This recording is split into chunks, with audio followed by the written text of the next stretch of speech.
सूखा किसी क्षेत्र में जहां आमतौर पर वर्षा की उपेक्षा की जाती है, असामान्य रूप से कम वर्षा या वर्षा के असमान वितरण से उत्पन्न असंतुलन की स्थिति सूखा कही जाती है। यह एक जल वैज्ञानिक दुष्परिणाम तथा प्राकृतिक आपदा की स्थिति है जो छोटे से लेकर काफी बड़े भूभाग पर थोड़े या लंबे समय के लिए हो सकती है। सभी ऐसे क्षेत्रों में जहां वर्षा पर कृषि निर्भरता है, सूखा अपनी जाल फैला सकता है, किंतु पृथ्वी पर शुष्क जलवायु क्षेत्र से सटे भागों में सूखा पड़ने की संभावना ज्यादा होती है। उष्णकटिबंधीय भाग से बहने वाली हवाएं स्थायी रूप से शुष्क क्षेत्र में आने पर गर्म एवं शुष्क हो जाती हैं। पछुआ पवनों के ध्रुवीय क्षेत्रों में मुड़ने पर शुष्क क्षेत्र की उच्च दाब वाली प्रति चक्रवातीय अवस्था निम्न दाब क्षेत्र को प्रभावित करती है और सूखा पड़ने की संभावना बन जाती है। यह एक निरंतर फैलने वाली घटना है जो मुख्य रूप से वर्षा की कमी के कारण होती है, किंतु उच्च तापमान की अवस्था, तेज हवाएं या निम्न आर्द्रता की स्थिति भी सूखे का कारक तत्व हो सकता है। 20वीं शताब्दी में अब तक का सबसे खतरनाक सूखा सहारा मरुस्थल के दक्षिणी छोर पर अफ्रीका के साहिल क्षेत्र में पड़ा है, जिसकी अवधि 15 वर्ष तक रही। पश्चिमी अफ्रीका के कई देश जैसे मोरितानिया, माली, नाइजर, चाड, बुर्किना फासो आदि सबसे ज्यादा प्रभावित रहे। पिछले 200 वर्षों में भारत में 44 से अधिक बार व्यापक सूखे का असर महसूस किया जा चुका है। एक अंतर्राष्ट्रीय आपदा डाटाबेस के अनुसार पिछली शताब्दी में भारत के प्राकृतिक रूप से आई 10 शीर्ष आपदाओं में 5 सूखा है, जिनमें अब तक 42.5 लाख मौतें हो चुकी हैं। अत्यधिक लंबे समय के लिए सूखे की स्थिति या सूखा का व्यापक रूप मरुस्थल कहलाता है। किसी भाग में 250 मिलीमीटर से कम औसत वार्षिक वर्षा या उच्च तापमान के चलते होने वाली वाष्पीकरण की दर वर्षा की दर से ज्यादा होने पर सूखे की स्थायी प्रवृत्ति उस भूभाग को रेगिस्तान में बदल देती है।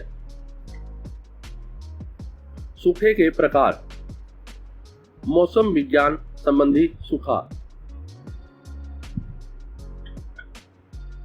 आम व्यवहार या मौसम संबंधी समाचार के लिए निश्चित अवधि में होने वाली सामान्य औसत वर्षा के प्रतिशत के आधार पर सूखे को समझा जाता है, लेकिन वैज्ञानिक तौर पर सूखे को परिभाषित करने के लिए शुष्कता सूचकांक, पाल्मर सूचकांक या नमी उपलब्धता सूचकांक का प्रयोग किया जाता है।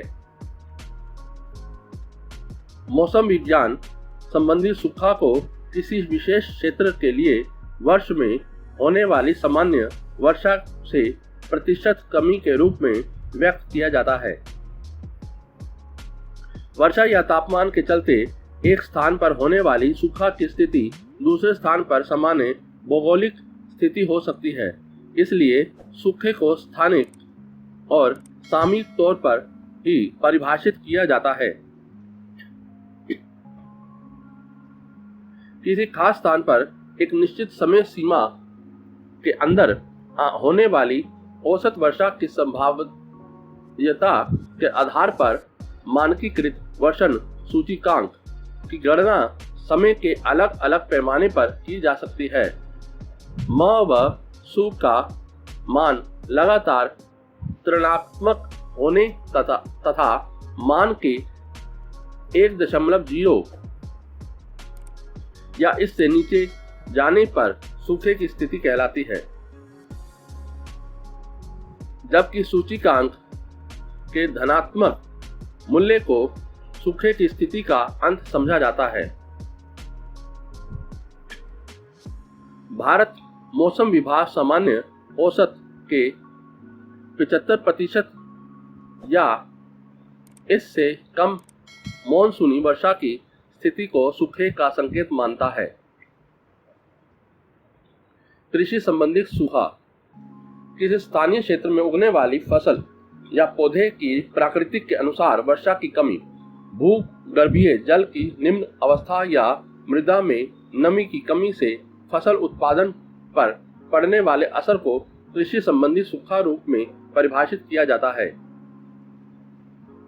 प्रमुख फसल उत्पादक क्षेत्र में छोटी अवधि के लिए सूखे का आकलन शस्य नमी सूचकांक के द्वारा किया जाता है। इसके निर्धारण हेतु औसत साप्ताहिक वर्षा एवं तापमान तथा पिछले सप्ताह के सूचकांक के मान का प्रयोग होता है। भारत में देश के विभिन्न कृषि जलवायु के 210 केंद्रों से प्राप्त आंकड़ों के आधार पर भारत मौसम विभाग शुष्कता विसंगति सूचकांक की गणना पर पाक्षिक आधार पर मानचित्र तैयार करता है। रबी तथा खरीफ फसलों के लिए कुल विभव वाष्पीकरण उत्सवेदन एवं वास्तविक वाष्पीकरण उत्सवेदन के आधार पर सूचकांक की गणना इस प्रकार की जाती है। शुष्कता विसंगति सूचकांक जल वैज्ञानिक सूखा किसी नदी बेसिन या अपवाह क्षेत्र में होने वाली वर्षण अवधि में कमी से उत्पन्न सतही या अधोसतही जल की आपूर्ति में अंतर। जल वैज्ञानिक सूखे को परिभाषित करता है। किसी समांगी क्षेत्र में जल संतुलन समीकरण की मांग पूर्ति की संकल्पना के आधार पर पाल्मर सूचकांक की गणना की जाती है। किसी स्थान पर होने वाली वर्षा की मात्रा, तापमान तथा मृदा में नमी की उपलब्धता के आधार पर निकाला गया पाल्मर सूखा सूचकांक के विभिन्न मानों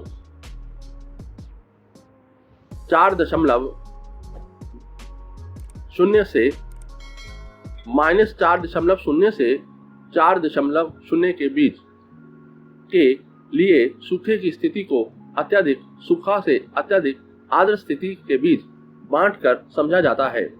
सूखे की स्थिति की निगरानी एवं राहत कार्यों को चलाने हेतु 60 के दशक में सुझाया गया पाल्मर सूचकांक शासकों और नीति निर्धारकों के बीच लोकप्रिय रहा। सामाजिक आर्थिक सूखा किसी स्थान या समय पर सामाजिक या आर्थिक जरूरतों की मांग पूर्ति के आधार पर भी सूखे को विभाजित किया जा सकता है। अन्न, जल, चारा या जल विद्युत आदि आर्थिक मदों की आपूर्ति काफी हद तक मौसम पर निर्भर है। जल या जल आधारित संसाधनों की कमी से मानव या पशु जीवन पर पड़ने वाला प्रभाव सामाजिक आर्थिक सूखा के रूप में वर्गीकृत किया जा सकता है। किसी भूभाग में जनसंख्या वृद्धि होने या प्रति व्यक्ति खपत बढ़ जाने पर भी सूखा के प्रति उस क्षेत्र की संवेदनशीलता बढ़ जाती है।